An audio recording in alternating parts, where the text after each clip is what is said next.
முக்கிய செய்திகள். கேப்டன் விஜயகாந்த் சஸ்பெண்டை எதிர்த்து தேமுதிக உறுப்பினர்கள் சட்டமன்ற புறக்கணிப்பு. எதிர்க்கட்சி தலைவருக்கான அரசு வாகனம் திரும்ப ஒப்படைப்பு.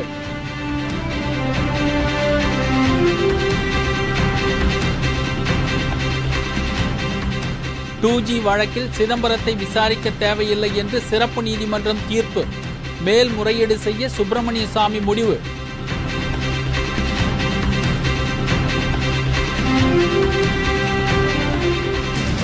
சம்பள உயர்வு உள்ளிட்ட கோரிக்கைகளை வலியுறுத்தி திரைப்பட தொழிலாளர்கள் நாளை உண்ணாவிரதம். பெப்சியின் 23 சங்கத்தின் நிர்வாகிகளும் பங்கேற்பு.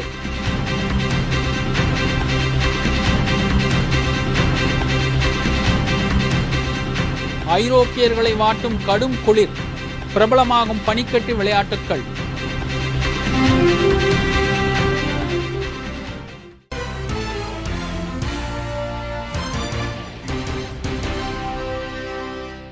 வணக்கம். விரிவான செய்திகள். கேப்டன் விஜயகாந்த் சட்டப்பேரவையிலிருந்து சஸ்பெண்ட் செய்யப்பட்டதை கண்டித்து தேமுதிக உறுப்பினர்கள் சட்டமன்றத்தை இன்று புறக்கணித்தனர். ஆளுநர் மீதான நன்றி தெரிவிக்கும் தீர்மானம் நிறைவேற்றப்பட்டதால் தமிழக சட்டப்பேரவை தேதி குறிப்பிடப்படாமல் ஒத்திவைக்கப்பட்டது. பால் விலை ஏற்றம், பேருந்து கட்டண உயர்வு ஆகிய பிரச்சினைகள் குறித்து சட்டமன்றத்தில் தேமுதிக தலைவரும் சட்டமன்ற எதிர்க்கட்சித் தலைவருமான கேப்டன் விஜயகாந்த் பேசியதை அடுத்து பேரவையிலிருந்து 10 நாட்கள் சஸ்பெண்ட் செய்யப்பட்டார்.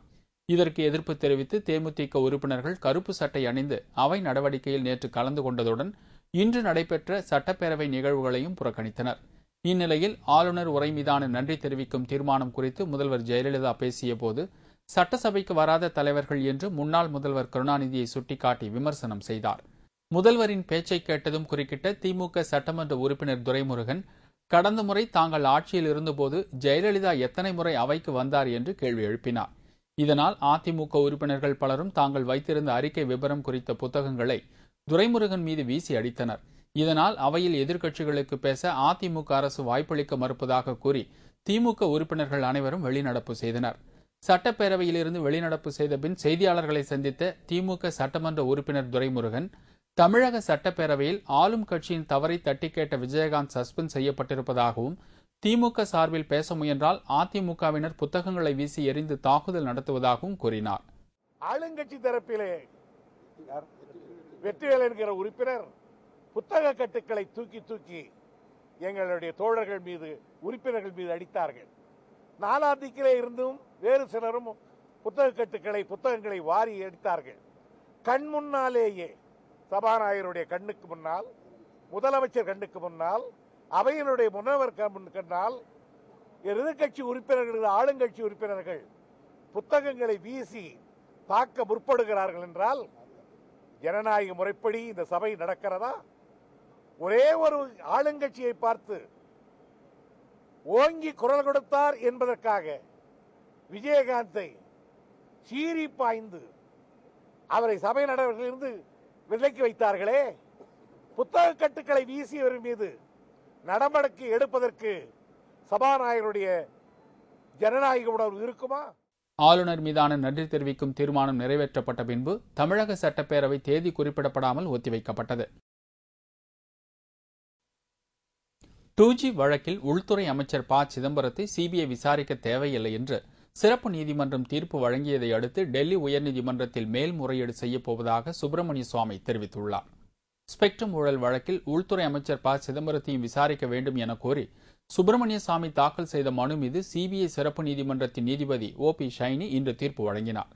இதற்காக சுப்பிரமணிய சுவாமி இன்று காலை சிறப்பு நீதிமன்றத்திற்கு முதல் ஆளாக வந்தார். அவருடன் அவரது செயலாளர் உள்ளிட்ட இருவர் வந்திருந்தனர். வழக்கின் விசாரணை நடைபெற்ற போது நீதிமன்ற அறைக்குள் சுப்பிரமணிய சாமி மட்டுமே அனுமதிக்கப்பட்டார்.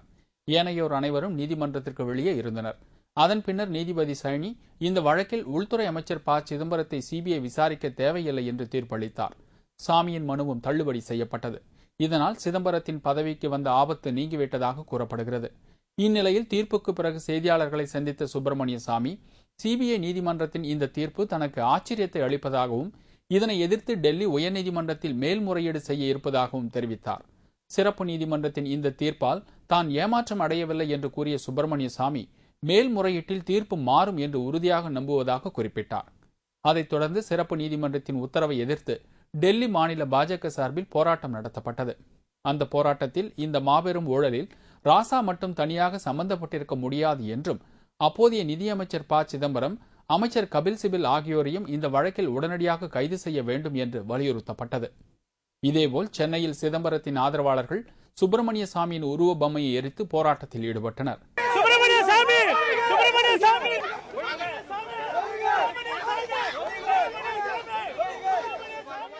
அதைத் தொடர்ந்து உருவ பொம்மை எரிப்பு போராட்டத்தில் ஈடுபட்டவர்கள் போலீசாரால் கைது செய்யப்பட்டனர். மக்கள் பிரச்சினை குறித்து பேசிய கேப்டன் விஜயகாந்த் சட்டப்பேரவையிலிருந்து 10 நாட்கள் சஸ்பெண்ட் செய்யப்பட்டதை அடுத்து எதிர்க்கட்சித் தலைவர் என்ற முறையில் அரசு சார்பில் அவருக்கு வழங்கப்பட்ட காரை கேப்டன் விஜயகாந்த் திரும்ப ஒப்படைத்தார். தமிழக சட்டப்பேரவையில் ஆளுநர் உரை மீதான விவாதம் குறித்து தேமுதிக சட்டமன்ற உறுப்பினர் மக்கள் பிரச்சினைகளை பேச முயன்றபோது அமைச்சர்கள் மற்றும் அதிமுக சட்டமன்ற உறுப்பினர்கள் பிரச்சினைகளை திசை திருப்ப முயன்றனர். இதைத் தொடர்ந்து அவையில் கூச்சல் குழப்பம் ஏற்பட்டது. இதற்கு பதில் அளிப்பதற்காக எதிர்க்கட்சித் தலைவரும் தேமுதிக நிறுவன தலைவருமான கேப்டன் விஜயகாந்த் எழுந்தபோது அவரையும் பேச விடாமல் ஆளும் கட்சியை சேர்ந்த அமைச்சர்கள் மற்றும் சட்டமன்ற உறுப்பினர்கள் கூச்சலிட்டு அவையில் குழப்பத்தை ஏற்படுத்தினர். மேலும் ஒருதலை பட்சமாக தேமுதிக சட்டமன்ற உறுப்பினர்கள் அனைவரையும் சபாநாயகர் ஜெயக்குமார் வெளியேற்றினார். அதைத் தொடர்ந்து எதிர்க்கட்சித் தலைவரும் தேமுதிக நிறுவன தலைவருமான கேப்டன் விஜயகாந்தை அவையிலிருந்து 10 நாட்கள் சஸ்பெண்ட் செய்தும் உத்தரவிட்டார்.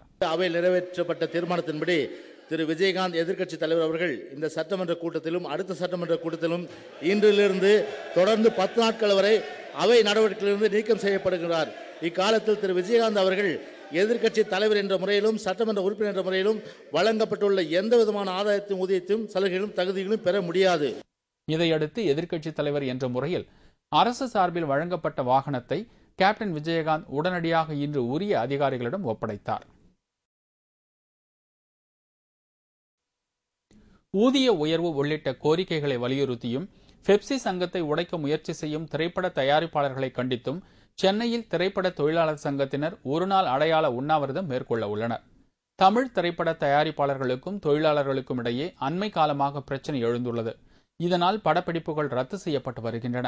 இந்நிலையில் சென்னை வடபழனியில் உள்ள பெப்சி சங்கத்தில் இன்று செய்தியாளர்களை சந்தித்த அதன் தலைவர் ராமதுரை, தென்னிந்திய திரைப்பட சங்கத்திற்கும் தயாரிப்பாளர்கள் சங்கத்திற்கும் இடையே ஊதிய உயர்வு பிரச்சினை எழுந்துள்ளதாகவும் இதனால் ஆயிரக்கணக்கான தொழிலாளர்கள் பாதிக்கப்பட்டிருப்பதாகவும் கூறினார். மேலும் பெப்சி சங்கத்தை உடைக்க முயற்சி செய்யும் தயாரிப்பாளர்கள் சங்கத்தை கண்டித்து சென்னையில் நாளை ஒருநாள் அடையாள உண்ணாவிரதம் நடைபெற இருப்பதாக தெரிவித்தார். பெப்சி தொழிலாளர்களின் ஊதிய உயர்வு கேட்டு நாங்கள் ஒரு நாள் அடையாள உண்ணாவிரதம் இருப்பதற்கு முடிவு செய்து அந்த முடிவினை எல்லா ஃபெடரேஷனுக்கும் தெரியப்படுத்தி, எல்லா அமைப்புகளுக்கும் தெரியப்படுத்தி, சங்கங்களுக்கும் தெரியப்படுத்தி எல்லா தொழிலாளர்களும் கலந்து கொள்கிற ஒரு உண்ணாவிரதம் மியூசிக் யூனியனில் வளாகத்தில் நடைபெற உள்ளது. இதனிடையே தமிழ்நாடு திரைப்பட தயாரிப்பாளர்கள் மற்றும் தொழிலாளர்களுக்கு இடையேயான பிரச்சனையில் அரசு தலையிட வேண்டும் என்று இரு தரப்பினரும் கோரிக்கை வைத்துள்ளனர். ஐரோப்பிய நாடுகளில் கடுமையான பனியும் குளிரும் மக்களை வாட்டி வரும் சூழ்நிலையில் ஜெர்மனி நாட்டு மக்கள் குளிரை பொருட்படுத்தாமல் குளிர்கால விளையாட்டுகளில் ஆர்வத்துடன் ஈடுபட்டு மகிழ்ந்தனர். ஐரோப்பாவில் பெரும்பாலான நாடுகளில் பனிமூட்டம் காணப்படுகிறது. மக்களை குளிர் வாட்டி வதைக்கிறது. அங்கு வெப்பநிலை -16 செல்சியஸுக்கும் குறைவாக உள்ளது. எனினும் இதை ஒரு பொருட்டாக கருதாமல் ஜெர்மனி உள்ளிட்ட சில நாடுகளில் மக்கள் குளிர்கால விளையாட்டுகளில் ஆர்வத்துடன் கலந்து கொள்கின்றனர்.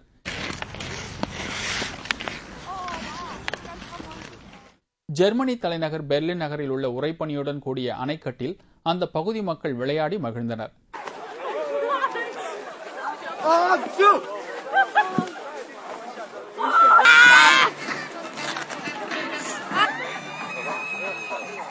இதேபோல குரேஷியா நாட்டில் உள்ள அட்ரியாட்டி நகரிலும் கடுமையான பனிமூட்டம் காணப்படுகிறது.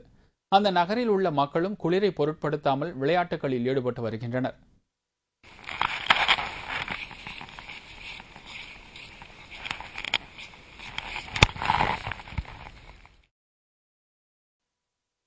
இறை தூதர் அண்ணல் நபிகள் நாயகம் பிறந்த நாளாம் மிலாது நபி உலகம் முழுவதும் கொண்டாடப்படுவதையொட்டி இஸ்லாமிய பெருமக்களுக்கு தலைவர்கள் பலரும் நல்வாழ்த்துக்களை தெரிவித்துக் கொண்டுள்ளனர்.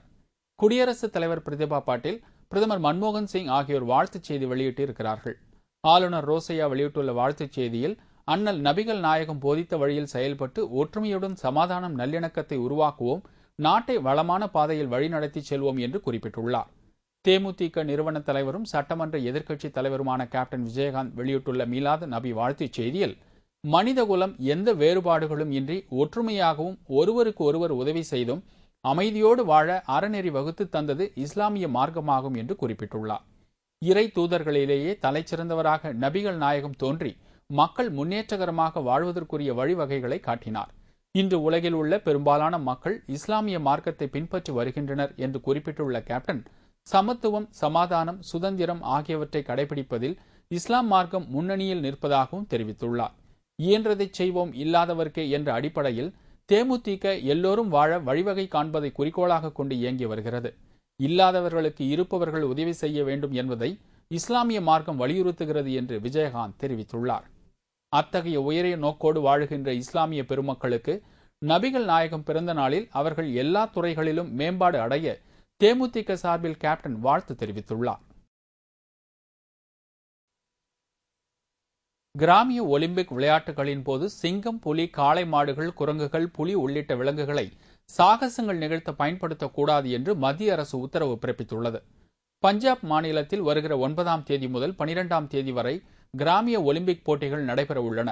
பொதுவாக இதுபோன்ற போட்டிகளின் போது குதிரை பந்தயம், குதிரைகள் நடனம், மாட்டு வண்டி போட்டி மற்றும் சேவல் சண்டை போன்றவை இடம்பெறுவது வழக்கம். இந்த போட்டியை காண மாநிலம் முழுவதும் மட்டுமின்றி வெளி மாநிலங்களிலிருந்து பார்வையாளர்கள் திரண்டு வருவார்கள். இந்நிலையில் இந்த கிராமிய ஒலிம்பிக் போட்டி நடைபெறவிருப்பதை முன்னிட்டு மத்திய சுற்றுச்சூழல் அமைச்சரகம் புதிய உத்தரவு ஒன்றை பிறப்பித்துள்ளது.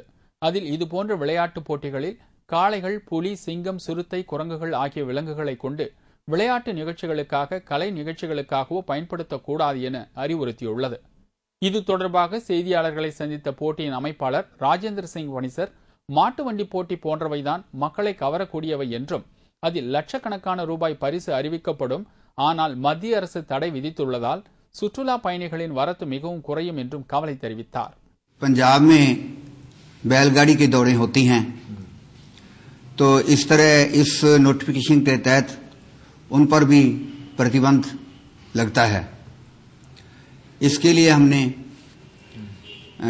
अभी पता चला है कि किला रायपुर में खेडें होने जा रही हैं जिनमें बैलगाड़ी की दौड़ें भी होती हैं.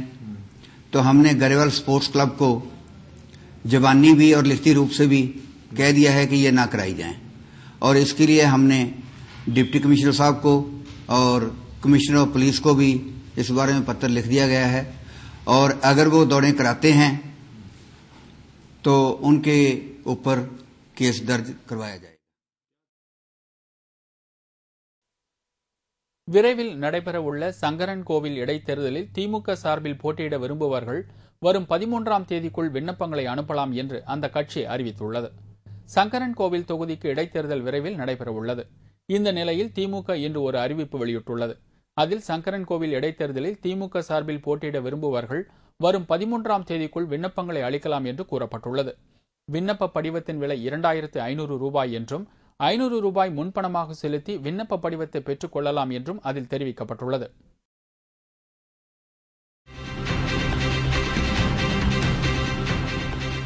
குடும்ப தகராறு காரணமாக காவல் ஆய்வாளர் தற்கொலை, கும்மிடிப்பூண்டியில் பரபரப்பு.